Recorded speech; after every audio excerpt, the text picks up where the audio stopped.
Isang mapagpalang araw sa ating lahat, mga mag-aaral, guro na nag-aaral ng asignaturang tumutugon sa walang hanggang pangangailangan, kagustuhan ng tao habang limitado ang pinagkukunang yaman.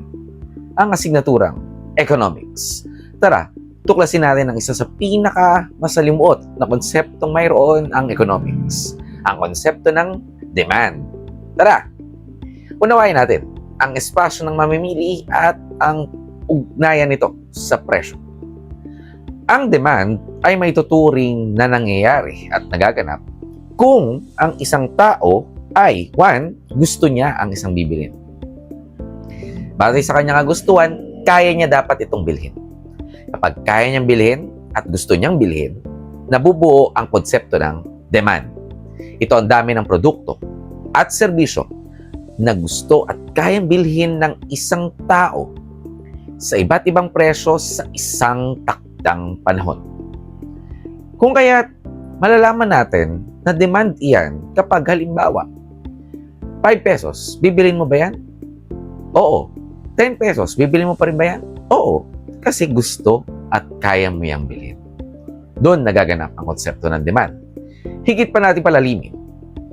Paano nga ba inuunawa ang demand? Malalaman natin na mangyayari ang demand kung maintindihan natin yung tinatawag na batas ng demand. Tumutugon ang mamimili depende sa presyo. Presyo ang unang salik na kinokonsidera ng lahat ng mamimili. Ngunit mayroong inverse relation o magkasalungat na direksyon ang presyo at ang demand. Sa pag-unawa lalo sa pagpapalalim ng kaalamang mayroon tayo sa demand, kailangan maintindihan natin ano ang batas ng demand. Ang batas ng demand sinasaad magkasalungat ang ugnayan ng presyo at ng demand. Inverse relation ang tawag dito kung titingnan sa isang algebraic theoretical framework. Pag tinignan natin, magkasalungat ang presyo at demand. Kumbaga, pag tumataas ang presyo ng bilihin, hindi bumibili ang tao. Madalas, yun ang nangyayaring sitwasyon. Kapag ang presyo mataas, ang demand mababa.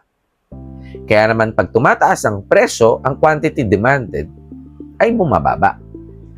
Ceteris paribus, isang Latin na pahayag na kung saan pinapaliwanag na nangyayari ang sitwasyon na ito kung tanging presyo lamang ang nagbabago at ang ibang salik ay hindi. Ceteris paribus. Ibig sabihin, walang ibang factor na nakaapekto sa pagbabago ng demand kundi tanging presyo lamang. Walang ibang salik na nakaapekto. Tandaan natin yan ha, ceteris paribus. Yan ang sinasaad ng batas ng demand. Ano pa? Bakit ba magkasalungat ang presyo at demand? May dalawang bagay na kailangan maintindihan dito. Una, yung tinatawag na substitution effect. Sa oras kasing tumataas ang presyo ng bilihin, humahanap tayo ng kapalit. Kaya nga minsan kapag ikaw ay sobrang nagmamahal, humahanap ng kapalit. #epiquotes. Pero, ang tinatawag lang natin na substitution effect dito ay kung makakahanap tayo ng pamalit. Halimbawa, sa oras na tumaas ang presyo ng bilihin, partikular na ng ballpen, nagiging option sa mga mamimili ang paggamit ng lapis. Higit na mas mura ito kumpara sa lapis. Sa ballpen, rather. Ang ikalawa naman na magpapaliwanag ay ang tinatawag na income effect.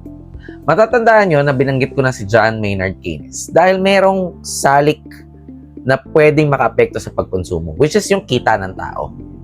Kaya naman, kaugnay ng income effect ng teorya nun ay kapag tumataas ang presyo ng bilihin, nalilimitahan ang isang tao. Bakit? Batay sa kanyang kita, lumiliit ang kanyang kakayahan.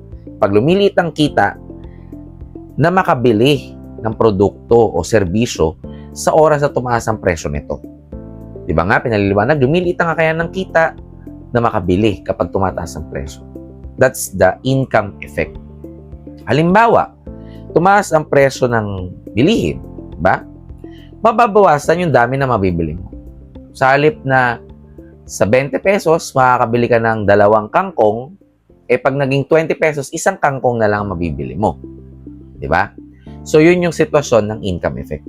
Ano pa ang dapat nating palalimin para maintindihan natin higit kung ano nga ba ang demand. Kailangan maintindihan natin na pwede itong bigyan ng iba't ibang representasyon. May tatlong mukha. Kumbaga, ganun yung paliwanag dito. May tatlong mukha ang demand.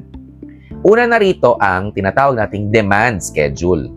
Ang itsura nito, isa siyang table. Talahan na yan. Halimbawa, iba-ibang presyo yan. Sa presyong piso, sa presyong 2 piso, sa presyong 3 piso, 4 na piso, 5 piso, ilan ang bibilin. So, nakatakda kung ilan ang kayang bilhin sa bawat presyo. Ang sumunod naman ay tinatawag nating demand curve. Graphicong representasyon ito sa forma ng graph. Makikita natin dito, downward slope ang itsura ng demand curve. Bakit? Kasi ang demand curve na downward slope ay nagpapakita ng isang inverse relation. At ang panghuli, maaari itong mai-represent gamit ang formula, which is tinatawag nating demand function. Ang demand function ay matematikong ekwasyon na kung saan kino-compute na natin. Diba?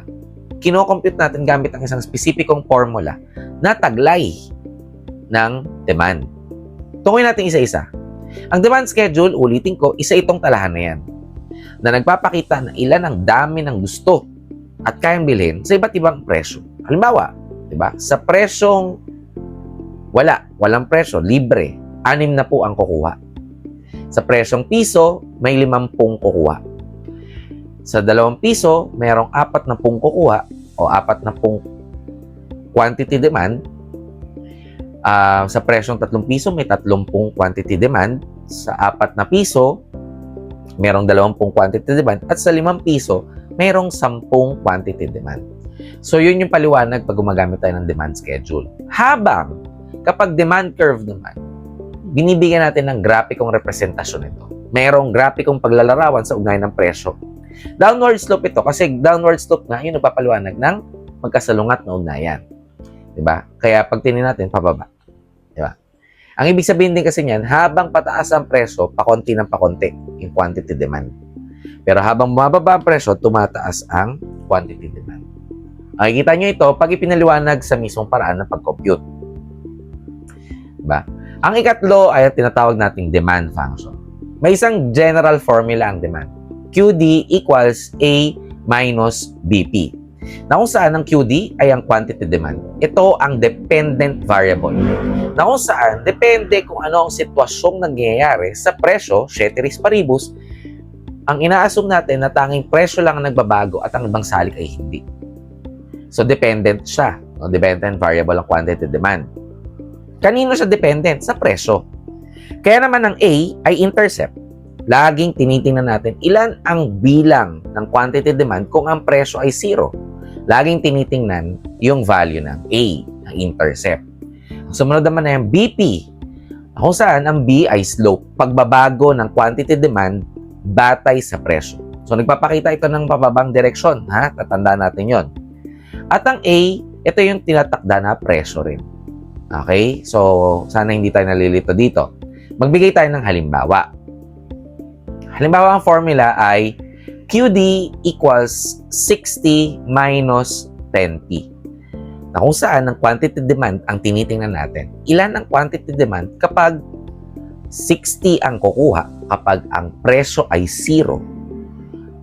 Ima-minus natin sa 10, yan ang itinakdang value sa presyong hahanapin natin. Halimbawa natin, kapag ang halaga ay piso lamang, isang piso lang ang halaga, ano ang quantity demand? QD equals 60 minus 10 times, ano ang presyo? Sinasabi rito, ang presyo ay piso. So, 10 times 1 ang mangyari. Using the PEMDAS rule, uunahin natin kumputin yung multiplication. 10 times 1. So, ang sagot ay 10. Kaya naman, QD equals 60 minus 10 times 1, 10. 60 minus 10 equals 50. 50 pieces ang kukunin.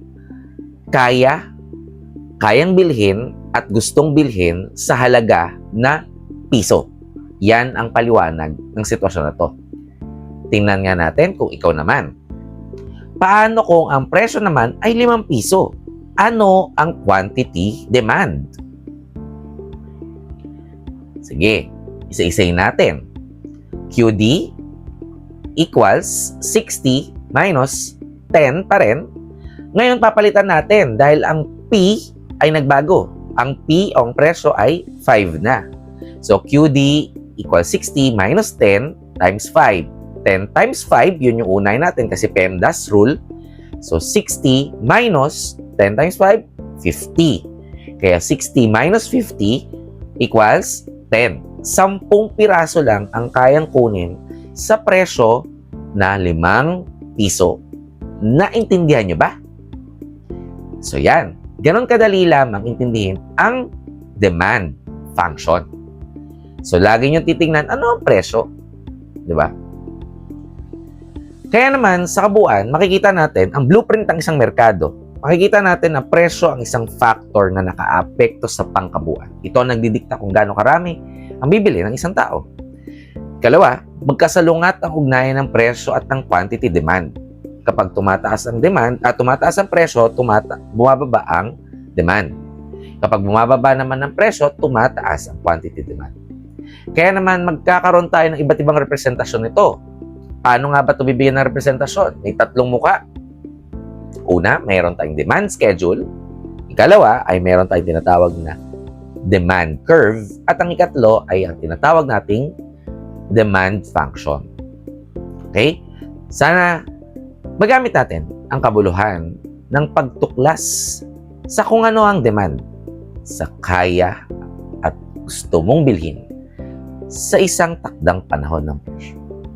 Hanggang sa muli, alam.